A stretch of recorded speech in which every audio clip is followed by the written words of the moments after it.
Hey Google, play piano music by Debussy. Sure, check out this Piano Debussy station on YouTube Music.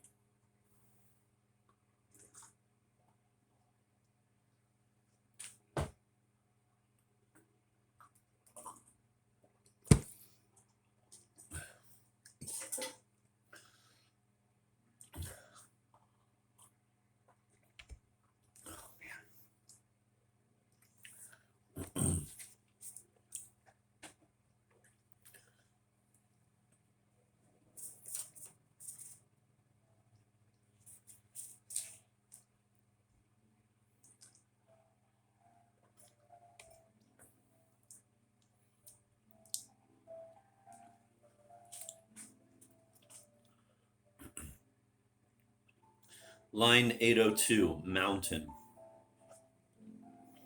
The passage 797, second part of line, to 809, on the poet's 65th card, was composed between the sunset of July 18th and the dawn of July 19th. That morning I had prayed in two different churches, on either side, as it were, of my Zemblin denomination, not represented in New Wye,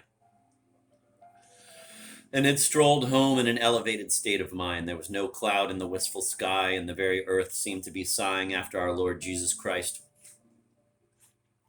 On such sunny, sad mornings, I always feel in my bones that there is a chance yet of my not being excluded from heaven, and that salvation may be granted to me despite the frozen mud and horror in my heart. As I was ascending with bowed head the gravel path to my poor rented house, I heard with absolute distinction, as if he were standing at my shoulder and speaking loudly, as to a slightly deaf man, Shade's voice say, "Come tonight, Charlie." I looked around me in awe and wonder. I was quite alone. I at once telephoned. "The shades were out," said the cheeky Ancillula, an obnoxious little fan who came to cook for them on Sundays, and no doubt dreamt of getting the old poet to cuddle her some wifeless day.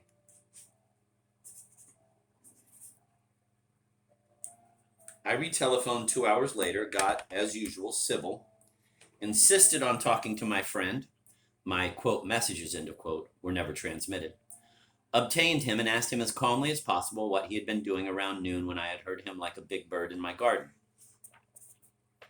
He could not quite remember, said wait a minute, he had been playing golf with Paul, whoever that was. Or at least watching Paul play with another colleague. I cried that I must see him in the evening, and all at once, with no reason at all, burst into tears, flooding the telephone and gasping for breath, a paroxysm which had not happened to me since Bob left me on March 30th. There was a flurry of confabulation between the shades, and then John said, "Charles, listen. Let's go for a good ramble tonight. I'll meet you at 8. It was my second good ramble since July 6th, that unsatisfactory nature talk. The third one on July 21st was to be exceedingly brief. Where was I? Yes, trudging along again as in the old days with John in the woods of Arcadia under a salmon sky. Well, I said gaily, what were you writing about last night, John? Your study window was simply blazing. Mountains, he answered. The Barrow Range, an erection of veined stone and shaggy firs, rose before me in all its power and pride. The splendid news made my heart pound, and I felt that I could now, in my turn, afford to be generous. I begged my friend not to impart to me anything more if he did not wish it. He said yes, he did not, and began bewailing the difficulties of his self-imposed task. He calculated that during the last 24 hours his brain had put in, roughly, 1,000 minutes of work, and had produced 50 lines, say 797 to 847, or one syllable every 2 minutes. He had finished his third, penultimate canto and had started on Canto 4. His last, see forward at once. And would I mind very much if we started to go home, though it was only around 9. so that he could plunge back into his chaos and drag out of it, with all its wet stars, his cosmos. How could I say no? That mountaineer had gone to my head. He was reassembling my Zembla. Line 803, a misprint. Translators of Shade's poem are bound to have trouble with the transformation at one stroke of mountain into fountain. It cannot be rendered in French or German, or Russian, or Zemblin, so the translator will have to put it into one of those footnotes that are the rogues' galleries of words. However, there exists, to my knowledge, one absolutely extraordinary, unbelievably elegant case where not only 2 but 3 words are involved. The story itself is trivial enough and probably apocryphal. A newspaper account of a Russian czar's coronation had, instead of corona, crown, the misprint vorona, crow. And when next day this was apologetically corrected, it got misprinted a second time as korova, cow. The artistic correlation between the crown, crow, cow series and the Russian Corona, Verona, Korova series is something that would have, I am sure, enraptured my poet. I have seen nothing like it on lexical playfields, and the odds against the double coincidence defy computation.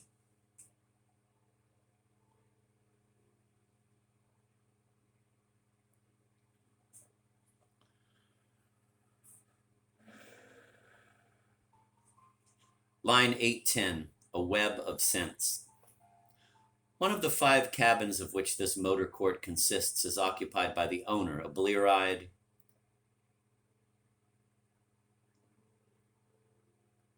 70-year-old man whose twisted limp reminds me of Shade. He runs a small gas station nearby, sells worms to fishermen, and usually does not bother me, but the other day he suggested I, quote, grab any old book, end of quote, from a shelf in his room. Not wishing to offend him, I cocked my head at them to one side and then to the other, but they were all dog-eared paperback mystery stories and did not rate more than a sigh and a smile. He said, wait a minute, and took from a bedside recess a battered cloth-bound treasure. Quote, a great book by a great guy, end of quote. The Letters of Franklin Lane. Quote, used to see a lot of him in Rainier Park when I was a young ranger up there. You take it for a couple of days. You won't regret it, end of quote. I did not. Here is a passage that curiously echoes Shade's tone at the end of Canto 3. It comes from a manuscript fragment written by Lane on May 17th, 1921, on the eve of his death after a major operation.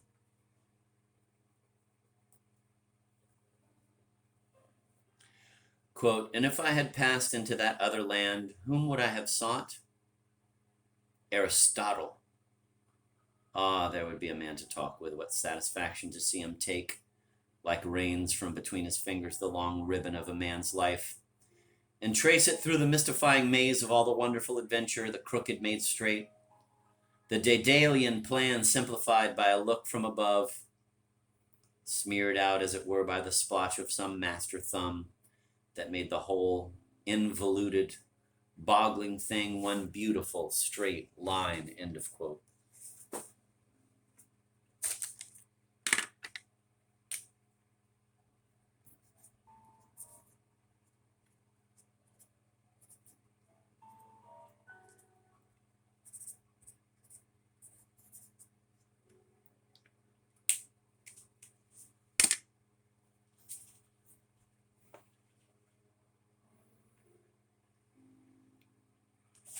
Line 819.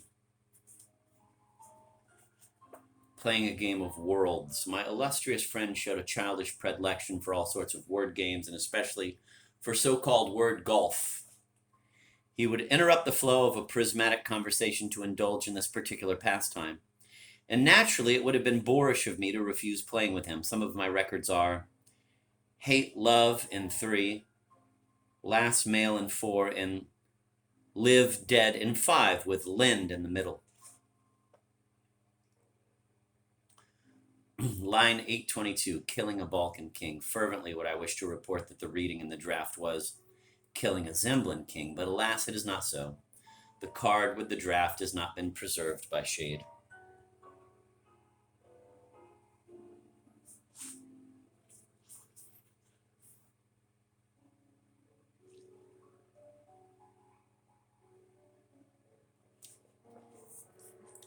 Line 830, Sybil it is. This elaborate rhyme comes as an apotheosis crowning the entire canto and synthesizing the contrapuntal aspects of its accidents and possibilities.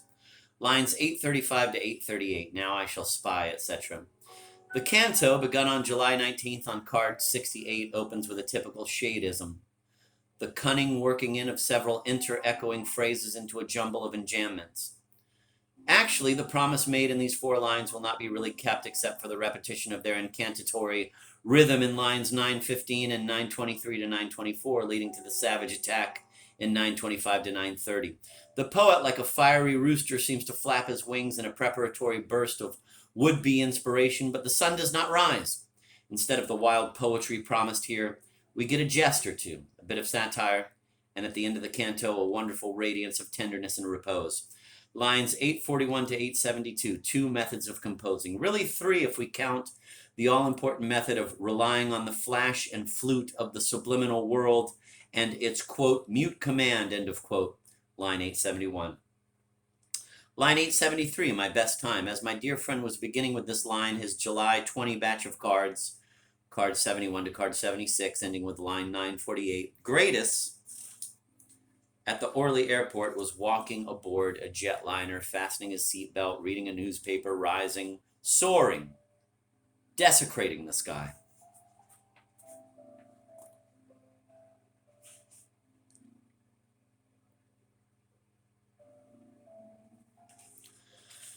Lines 887 to 888, since my biographer may be too staid or know too little. Too staid? No too little. Had my poor friend precognized who that would be, he would have been spared those conjectures. As a matter of fact, I had the pleasure and the honor of witnessing one March morning the performance he describes in the next lines. I was going to Washington, and just before starting remembered he had said he wanted me to look up something in the Library of Congress. I hear so clearly in my mind's ear Sybil's cool voice saying, quote, "But John cannot see you. He is in his bath," end of quote. And John's raucous roar coming from the bathroom, quote, "Let him in, Sybil, he won't rape me," end of quote. But neither he nor I could recall what that something was. Line 894, a king. Pictures of the king had not infrequently appeared in America during the first months of the Zemplin Revolution. Every now and then some busybody on the campus with a retentive memory, or one of the club women who were always after Shade and his eccentric friend, used to ask me, with the inane meaningfulness adopted in such cases, if anybody had told me how much I resembled that unfortunate monarch. I would counter with something on the lines of, quote, "All Chinese look alike," end of quote, and change the subject. One day, however, in the lounge of the faculty club where I lolled, surrounded by a number of my colleagues, I had to put up with a particularly embarrassing onset. A visiting German lecturer from Oxford kept exclaiming aloud and under his breath that the resemblance was, quote, "absolutely unheard of," end of quote. And when I negligently observed that all bearded Zemblins resembled one another, and that in fact the name Zembla is a corruption not of the Russian Zemlya, but of Semblerland, a land of reflections, of resemblers, my tormentor said, "Ah, yes, but King Charles wore no beard, and yet it is his very face." I had, he added, the honor of being seated within a few yards of the royal box at a sport festival in Onhava, which I visited with my wife, who is Swedish, in 1956. We have a photograph of him at home, and her sister knew very well the mother of one of his pages. An interesting woman. "Don't you see," almost tugging at Shade's lapel, "the astounding similarity of features, of the upper part of the face, and the eyes, yes, the eyes, and the nose bridge?" "Nay, sir," said Shade, refolding a leg and slightly rolling in his armchair as wont to do when about to deliver a pronouncement. "There is no resemblance at all. I have seen the king in newsreels, and there is no resemblance. Resemblances are the shadows of differences. Different people see different similarities and similar differences." Good Natochka, who had been looking singularly uncomfortable during this exchange, remarked in his gentle voice how sad it was to think that such a, quote, "sympathetic ruler," end of quote, had probably perished in prison.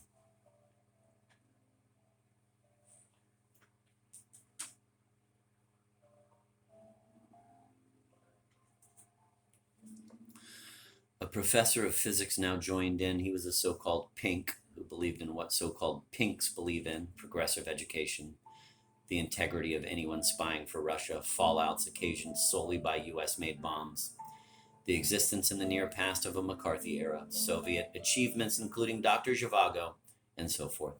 Quote, "Your regrets are groundless," end of quote, said he. Quote, "That sorry ruler is known to have escaped disguised as a nun. But whatever happens or has happened to him cannot interest the Zemplin people. History has denounced him, and that is his epitaph," end of quote. Shade. True, sir.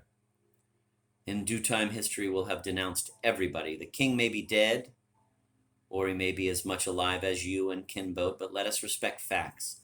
I have it from him, pointing to me, that the widely circulated stuff about the nun is a vulgar pro-extremist fabrication. The extremists and their friends invented a lot of nonsense to conceal their discomfiture. But the truth is that the king walked out of the palace and crossed the mountains and left the country, not in the black garb of a pale spinster, but dressed as an athlete in scarlet wool. Strange, strange, said the German visitor, who by some quirk of Alderwood ancestry had been alone to catch the eerie note that had throbbed by and was gone. Shade, smiling and massaging my knee, quote, "Kings do not die, they only disappear, eh, Charles?" End of quote. Quote, "Who said that?" Quote, asked sharply, as if coming out of a trance, the ignorant and always suspicious head of the English department. Quote, "Take my own case," end of quote, continued my dear friend, ignoring Mr. H. Quote, "I have been said to resemble at least 4 people. Samuel Johnson, the lovingly reconstructed ancestor of man in the Exton Museum, and 2 local characters, one being the slapdash disheveled hag who ladles out the mash in the Levin Hall cafeteria," end of quote. Quote, "The third in the witch row," end of quote, I precised quaintly. And everybody laughed. Quote, "I would rather say," end of quote, remarked Mr. Pardon, American History, quote, "that she looks like Judge Goldsworth," end of quote. Quote, "One of us," end of quote, interposed Shade, inclining his head. Quote, "Especially when he is real mad at the whole world after a good dinner," end of quote. Quote, "I hear," end of quote, hastily began Natochka. Quote, "that the Goldsworths are having a wonderful time," end of quote. Quote, "What a pity I cannot prove my point," end of quote, muttered the tenacious German visitor.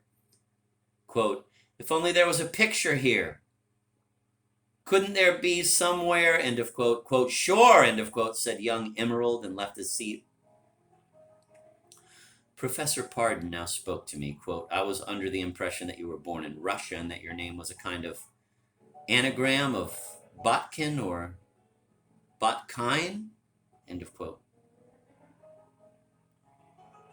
Kinboat, quote, "You are confusing me with some refugee from Nova Zembla," end of quote, sarcastically stressing the, quote, Nova, end of quote. Quote, "Didn't you tell me, Charles, that Kinboat means regicide in your language," end of quote, asked my dear Shade. Quote, "Yes, a king's destroyer," end of quote, I said, longing to explain that a king who sinks his identity in the mirror of exile is in a sense just that. Shade, addressing the German visitor, quote, "Professor Kinboat is the author of a remarkable book on surnames. I believe," to me, "there exists an English translation," end of quote. Quote, "Oxford, 1956, end of quote," I replied. Quote, "You do know Russian, though," end of quote, said Pardon. Quote, "I think I heard you the other day talking to, what's his name? Oh my goodness," end of quote, laboriously composing his lips. Shades, quote, "Sir, we all find it difficult to attack that name," end of quote, laughing. Professor Hurley, quote, "Think of the French word for tire, pneu," end of quote. Shade, quote, "Why, sir, I am afraid you have only punctured the difficulty," end of quote, laughing uproariously. Quote, flat man, end of quote, quipped I. Quote, yes, end of quote, I went on, turning to Pardon. Quote, I certainly do speak Russian. You see, it was the fashionable language par excellence, much more so than French, among the nobles of Zembla at least, and at its court. Today, of course, all this has changed. It is now the lower classes who are forcibly taught to speak Russian, end of quote.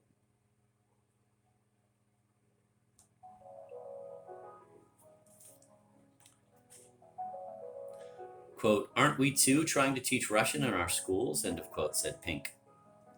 In the meantime, at the other end of the room, young Emerald had been communing with the bookshelves. At this point, he returned with the T to Z volume of an illustrated encyclopedia. Well, said he, here he is, that king, but look, he is young and handsome. Oh, that won't do, wailed the German visitor. Young, handsome, and wearing a fancy uniform, continued Emerald. Quite the fancy pansy, in fact. And you, I said quietly, are a foul-minded pup in a cheap green jacket. But what have I said? The young instructor inquired of the company, spreading out his palms like a disciple in Leonardo's Last Supper. Now, said Shade, I'm sure Charles, our young friend, never intended to insult your sovereign and namesake. He could not, even if he had wished, I observed, placidly, turning it all into a joke. Gerald Emerald extended his hand, which at the moment of writing still remains in that position.